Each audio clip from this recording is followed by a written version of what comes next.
우리 하나님 사랑하신 분들은 아멘 하시기를 바랍니다. 아멘. 오늘은 2025년 한 해의 마지막 주일입니다. 어느덧 우리는 또 한 해의 끝자락에 서 있고 있습니다. 시간은 늘 같은 속도로 흐르고 있죠. 1분은 언제나 60초이고 또 하루는 언제나 24시간입니다. 그런데 연말이 되면 시간이 유독 빠른 것 같아요. 분명 얼마 전에 새해 첫 예배를 드린 것 같은데 벌써 한 해를 마무리하는 그런 예배를 드리고 있습니다. 연말이 되면 우리는 자연스럽게 멈춰서서 돌아보게 됩니다. 무엇을 이루었는지, 또 무엇을 놓치고 있었는지, 또 무엇이 변했고 또 무엇은 여전히 제자리에 있는지, 연초에 세웠던 계획들을 떠올려 보게 됩니다. 얼마나 이루었습니까? 올해야말로 꼭 하겠다라고 다짐했던 것들, 또 반드시 바꾸겠다라고 결심했던 그런 습관들, 어떻게 여러분들은 잘 그것들을 바꾸어 가셨습니까? 이루셨습니까? 아마 이루신 분들도 있고 또 어떤 것들은 여전히 숙제로 남아있는 그런 부분들도 있을 것입니다. 사람들은 연말이 되면 정리를 하게 되지요. 회사에서는 결산을 하게 됩니다. 1년 동안의 수입과 지출을 정리하게 되고 또 목표 대비 실적을 점검하기도 합니다. 다음 해 계획을 수립하게 되지요. 가정에서도 마찬가지입니다. 한 해의 가계부를 정리하게도 되고 또 자녀들의 성장을 돌아보게 되고요. 또 내년은 어떻게 살아가면 좋을까, 또 가족들이 함께 모여서 또 이야기를 나누기도 합니다. 그러나 우리에게 가장 중요한 질문은 숫자로 환산되는 것이 아닙니다. 통장의 잔고가 얼마나 많이 늘었는지, 몸무게는 얼마나 줄었는지, 직장에서는 어떤 성과를 내었는지, 이런 것들도 물론 의미가 있습니다. 그러나 영혼의 관점에서 가장 중요한 것은 나는 이 한 해 동안 하나님 앞에서 어떤 사람이었는가, 이 질문을 우리가 한번 해봐야 되겠지요. 올 한 해 나는 하나님 앞에서 어떤 사람이었는가. 신앙생활을 하다 보면 재밌는 역설을 우리가 발견하게 됩니다. 위기보다 오히려 안전할 때가 위험하다라는 것이죠. 이 도대체 무슨 말인가? 위기가 더 위험한 것이 아니겠습니까? 그런데 한번 생각해 보시면 그렇지 않다라는 겁니다. 힘들 때, 고통스러울 때, 앞이 막막할 때 우리는 하나님 앞에 무릎을 꿇게 됩니다. 하나님 외에는 의지할 곳이 없기 때문에 그런 것이죠. 새벽마다 나와서 눈물로 기도하게 됩니다. 말씀을 붙들게 돼요. 또 예배를 목숨같이 사모하게 되지요. 위기의 순간에는요, 하나님이 전부처럼 보입니다. 그런데 형편이 나아지면 어떻습니까? 건강이 회복이 되어지고 또 사업이 안정되어지고 또 가정의 평화가 찾아오게 되면 어떻게 됩니까? 감사하게도 기도의 분량이 늘어나고 헌신이 더 깊어지는 분들도 있습니다. 그런데 많은 경우 우리는 하나님을 자동 응답기처럼 대하게 된다는 것이죠. 필요할 때는 찾게 되고 급할 때만 부르게 되고 평소에는 잊고 사는 그런 관계로 전락하기 쉽다는 겁니다. 위기 때는 하나님이 유일한 소망이 되었는데 안정되니까 하나님이 여러 선택지 중에 하나가 되었던 것이죠. 오늘 본문 말씀은 이스라엘 역사에서 아주 안정적인 그러한 시기에 선포되어진 말씀입니다. 여호수아의 지도 아래 요단강을 건너서 가나안 땅에 들어가고 치열한 정복 전쟁을 치르게 되었습니다.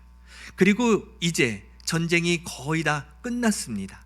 땅은 지파별로 모두 분배가 되었고 각 지파는 자기 기업을 받아서 정착하기 시작했습니다.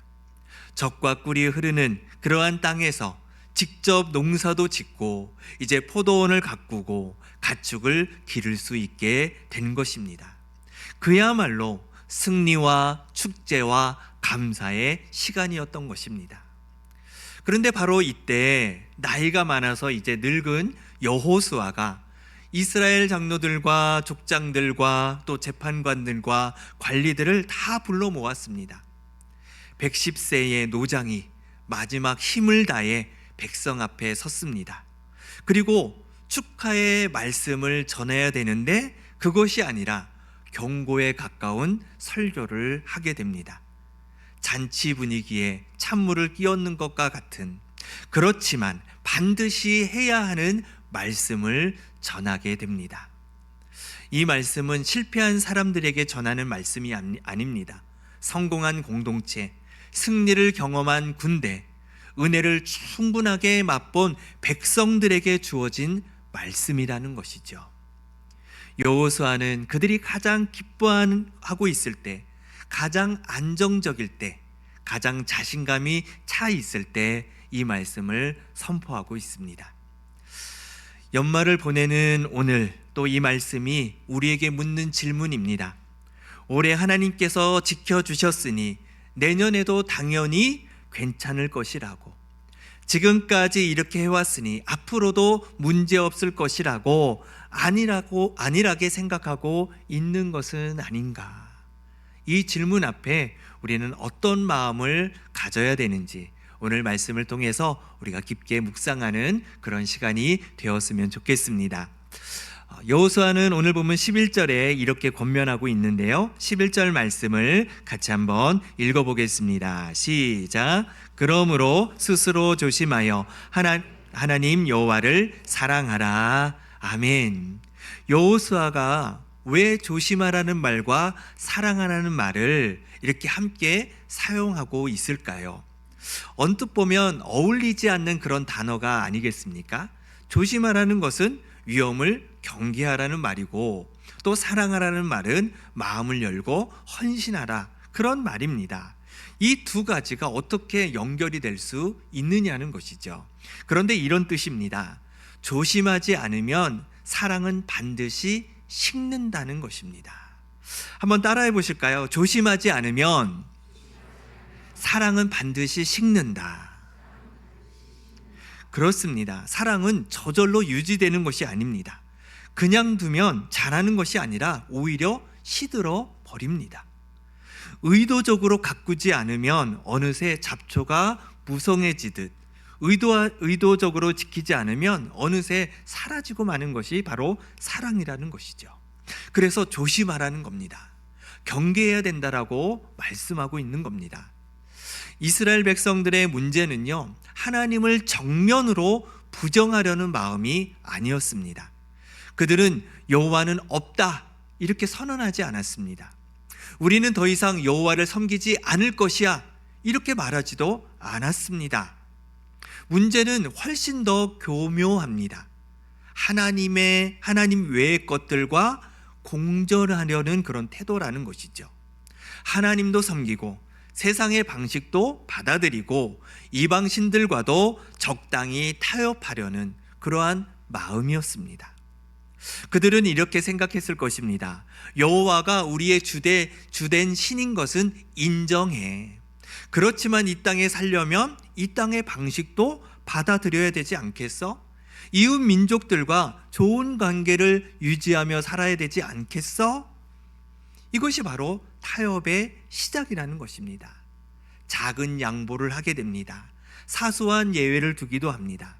합리적인 조정을 하겠다, 이런 생각들이 드는데 이것들이 쌓이게 되면 어떻게 되겠습니까? 결국 신앙의 중심이 무너진다라는 것이죠. 여호수아는 아주 현실적인 경고를 하게 됩니다.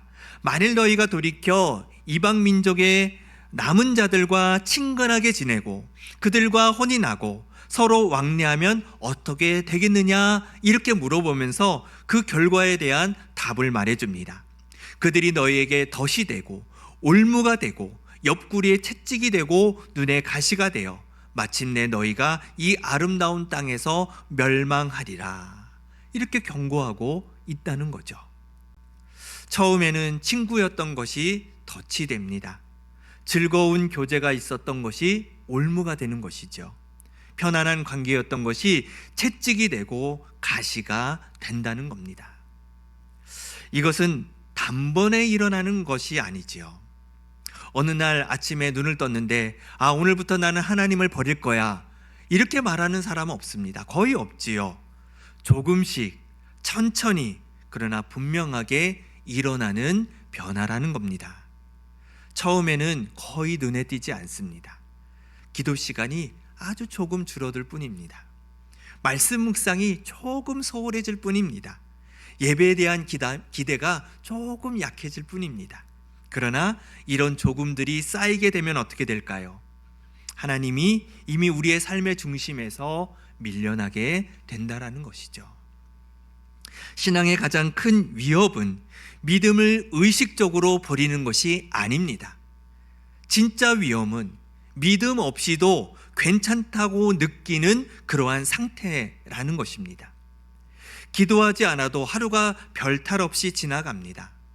말씀을 묵상하지 않아도 일상이 잘 굴러갑니다.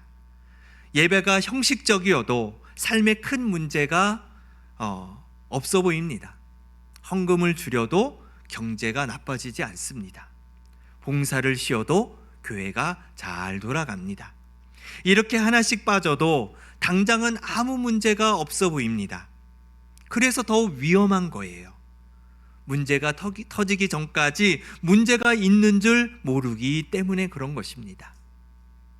운전을 오래 한 사람일수록 오히려 사고 나기가 쉽습니다. 실력이 부족해서가 아니지요. 익숙해져서 방심하기 때문에 그렇습니다. 초보 운전자가 거울도 자주 확인하게 됩니다. 백미러도 보고 사이드 미러도 보고 또 속도도 조심조심 계기판을 보면서 운전하지요. 차선 변경 하나에도 아주 긴장을 놓칠 수가 없습니다. 그러나 베테랑 운전자는 한 손으로 운전하면서 음악도 틀고요, 또 옆사람과 이야기도 하고요, 또 다른 생각도 하게 됩니다. 수천 번 달렸던 그 익숙한 길이라 긴장이 풀려 있지요. 그때 사고가 나는 겁니다. 여호수아는 110세의 나이로 이스라엘의 미래를 내다보았습니다. 그는 오랜 세월 동안 하나님과 동행하면서 인간의 연약함을 누구보다도 잘 알았습니다. 광야에서 금송아지를 만들었던 백성들을 보았습니다. 가데스 바네아에서 약속의 땅을 눈앞에 두고 두려움에 물러섰던 백성들을 보았습니다. 인간은 승리할 때보다 안정될 때 더 쉽게 무너진다라는 것을 여호수아는 경험으로 알았습니다. 그래서 그는 지금 가장 위험할 때라는 것을 알고 있었던 것이죠. 전쟁이 한창일 때는 어떻습니까? 모두가 하나님만을 바라보게 됩니다. 여리고 성이 무너지지 않으면 이길 수 없을 때 모든 눈이 오직 하나님께 고정되는 것이죠. 그러나 지금은 다릅니다. 땅도 있고요, 집도 있고 포도원도 있고 평화도 있습니다.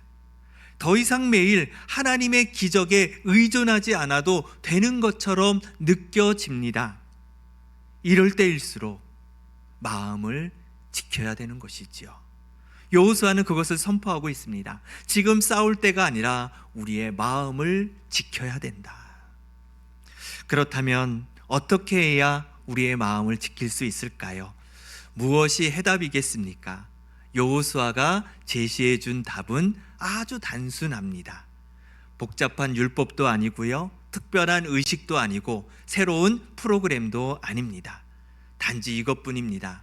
너희 하나님 여호와를 사랑하라. 너희 하나님을 사랑하라. 이것입니다. 그저 사랑하라고 그렇게 말하고 있는 것이죠. 어떤 분은 이렇게 생각하실 수 있습니다. 그게 무슨 답입니까? 너무 추상적이지 않습니까? 그러나 여호수아는 구체적인 행동 목록을 주지 않았습니다. 그냥 관계의 본질을 말해주고 있습니다. 모든 행동이 바로 마음에서 나오기 때문에 그런 것이지요.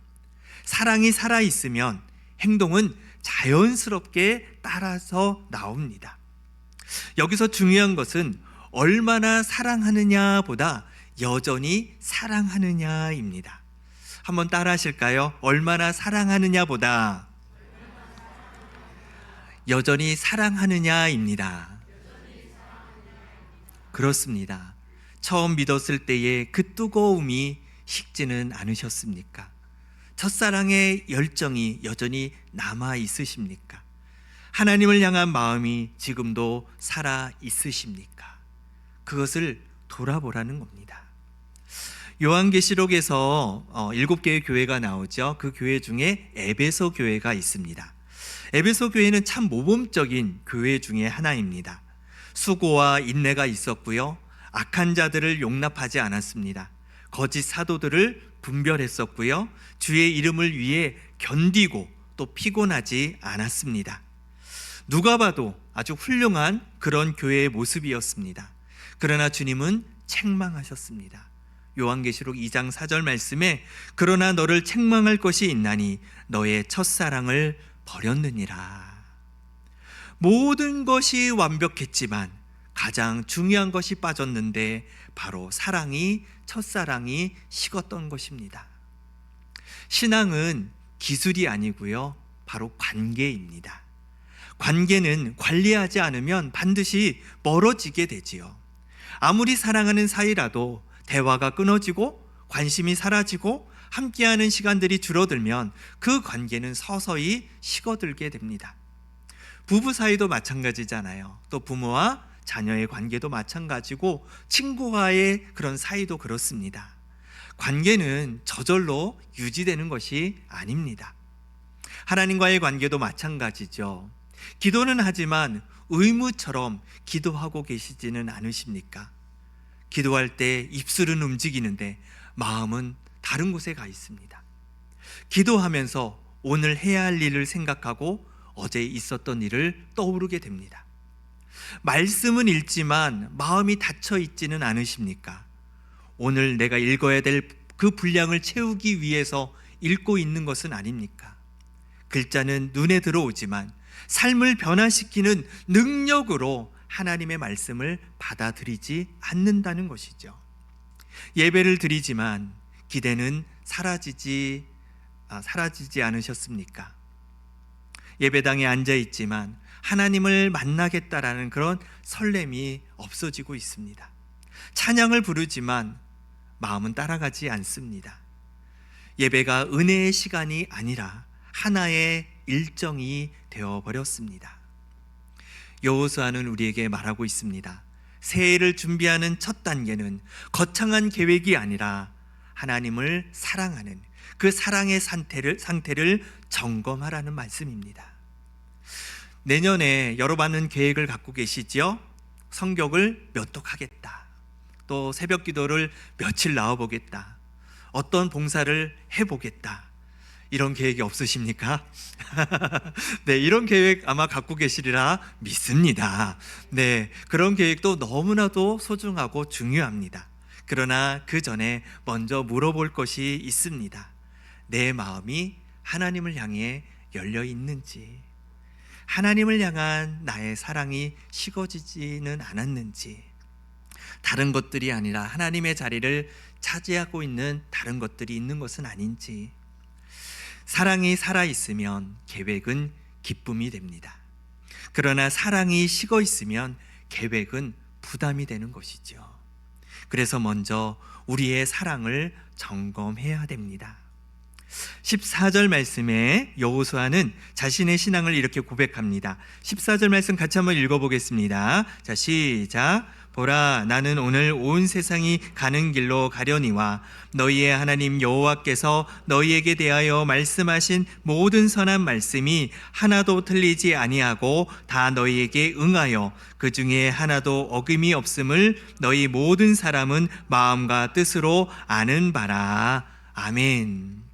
죽음을 앞에 둔 여호수아가 담대히 인생을 정리하고 있습니다. 온 세상이 가는 길이라는 것은 죽음을 말하는 것이죠. 여호수아는 자신의 때가 다 되었다라는 것을 알았습니다.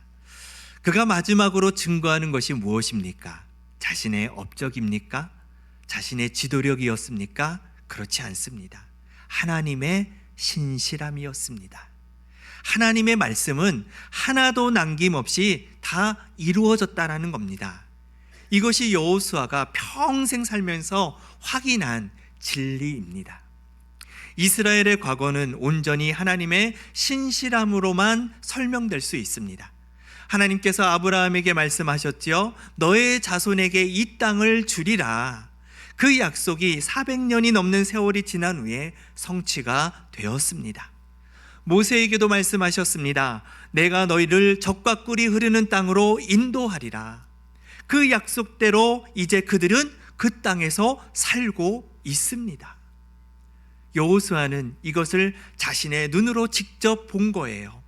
홍해가 갈라지는 것을 보았습니다. 요단강이 멈추는 것을 보았습니다.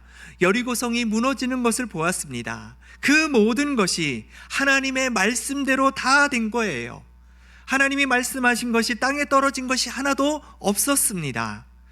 여호수아는 이제 온 백성 앞에서 증언합니다. 내가 보았다. 하나님의 말씀은 하나도 떨어지지 않고 이루어진다. 이것은 우리에게도 해당되는 말씀입니다. 우리 인생을 한번 돌아보십시오. 하나님의 말씀이 어떻게 성취되었습니까? 어려울 때 하나님께서 함께 하시겠다라고 약속하셨는데 정말 함께 하셨습니다. 구하면 주시겠다라고 약속하셨는데 정말 필요한 것을 주셨습니다. 결코 버리지 않겠다라고 약속하셨는데 정말 끝까지 우리를 붙들어 주셨습니다. 그러나 미래는 과거와 같지 않을 수 있다라는 거예요. 여호수아가 분명히 말합니다. 복된 약속도 있는 것이 아니라 경고도 있다라는 것이죠. 오늘 본문 16절 말씀인데요. 16절 말씀도 같이 한번 읽어보겠습니다. 시작. 만일 너희가 너희의 하나님 여호와께서 너희에게 명령하신 언약을 범하고 가서 다른 신들을 섬기고 그들에게 절하면 여호와의 진노가 너희에게 미치리니 너희에게 주신 아름다운 땅에서 너희가 속히 멸망하리라 하니라. 아멘. 아멘 하고 싶지 않은 말씀이시죠. 무서운 말씀입니다. 그러나 반드시 들어야 될 말씀이라는 거예요. 하나님의 약속에는 두 가지 측면이 있습니다. 순종하면 복이 있고 불순종하면 심판이 있습니다. 하나님께서 약속하신 모든 좋은 것이 이루어진 것처럼 만일 언약을 어기면 모든 재앙도 동일하게 임할 것이라는 겁니다. 말씀은 선택지가 아닙니다. 마음에 드는 말씀만 골라서 믿을 수 있는 것이 아닙니다. 우리는 종종 말씀을 통해 위로를 얻으려고 합니다. 힘들 때 펼쳐서 좋은 구절을 찾게 되지요. 두려워하지 말라, 놀라지 말라, 내가 너와 함께 하겠다. 근심하지 말라, 걱정하지 말라. 이런 말씀을 참 우리는 좋아하게 됩니다. 분명 귀한 말씀이고 그 말씀이 우리 가운데 성취가 됩니다. 그러나 말씀은 동시에 방향을 수정하게 말씀하시기도 한다라는 거죠. 내가 가는 길이 하나님의 뜻과 맞는지 점검하게 하신다라는 것입니다. 회개하라, 순종하라, 그리고 돌이키라. 이런 말씀도 있습니다. 우리가 잘못된 길로 갈 때 경고하시고 멈추게 하시고 바른 길로 인도하게 하십니다. 연말은 말씀 앞에 자신을 변명하지 않고 서야 할 때입니다. 우리는 변명에 익숙하지요. 상황이 어쩔 수 없었습니다. 환경이 그렇게 만들었습니다. 이런 변명을 내려놓아야 합니다.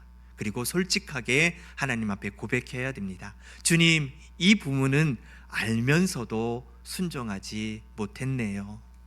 말씀을 알았지만 행하지 못했습니다.